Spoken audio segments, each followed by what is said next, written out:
process them. It felt like life had finally moved forward.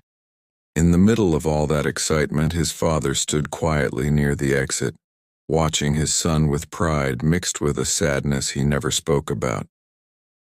Before leaving, his father stepped forward and handed Rohan a sealed envelope.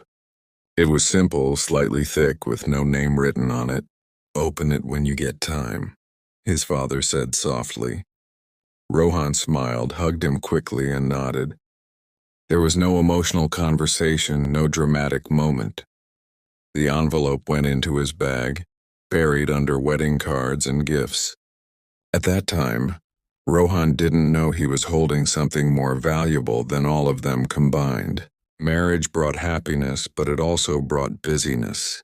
Rohan and his wife moved into a new apartment, adjusting to routines, expenses, and expectations. Life became full of small responsibilities that demanded constant attention. Days passed quickly, evenings ended in exhaustion. Calls to his father became shorter, practical, and less frequent. "Are you fine?" "Yes." "Take care. You too." Rohan believed that silence meant everything was okay.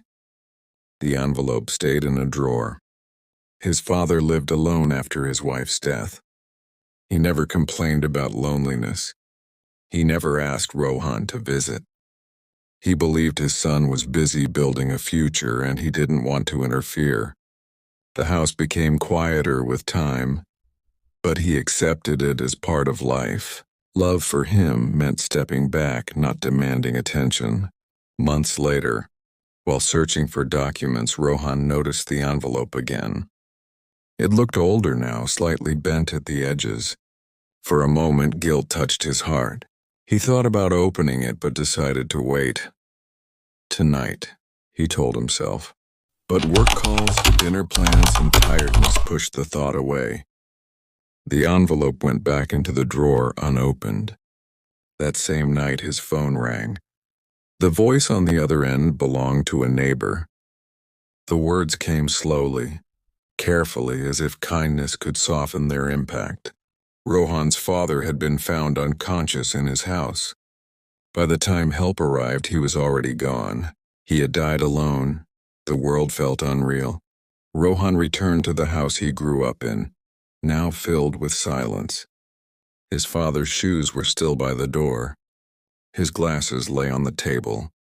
Everything looked the same except the presence that gave it meaning. At the funeral, people spoke about his father's kindness and sacrifices. Rohan stood quietly, unable to cry properly, carrying a heaviness he couldn't explain. That night, after everyone left, Rohan sat alone in his room. The silence was unbearable. His eyes fell on the envelope lying beside him. His hands trembled as he opened it for the first time. Inside was a single letter, written carefully in his father's familiar handwriting. "Beta, if you are reading this and I am no longer here, forgive me. Forgive me if I stayed quiet when I wanted to talk, and forgive me if I loved you silently instead of loudly.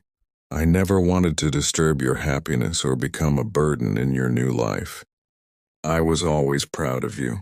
Live well, live without guilt." Rohan collapsed into tears. The pain was sharper than anything he had felt before.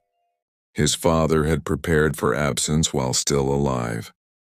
He had written goodbye words without knowing when they would be read. Rohan realized how cruel time can be. Love unopened does not disappear. It waits, and when it is finally received, it arrives as grief. He replayed every missed call, every postponed visit, every moment he assumed would come later. He had believed parents wait forever. They don't. Life slowly returned to normal, but Rohan was not the same. He became more aware of time, more sensitive to silence, more careful with people he loved. The envelope stayed with him, not as a memory, but as a reminder. His father's final gift was not the letter. It was the lesson hidden inside loss. Some gifts are not meant to make you happy. They are meant to wake you up. Lesson: love should never be postponed. Words left unread and feelings left unspoken often return as regret. Open hearts and letters while the people who gave them are still alive. Thanks for watching.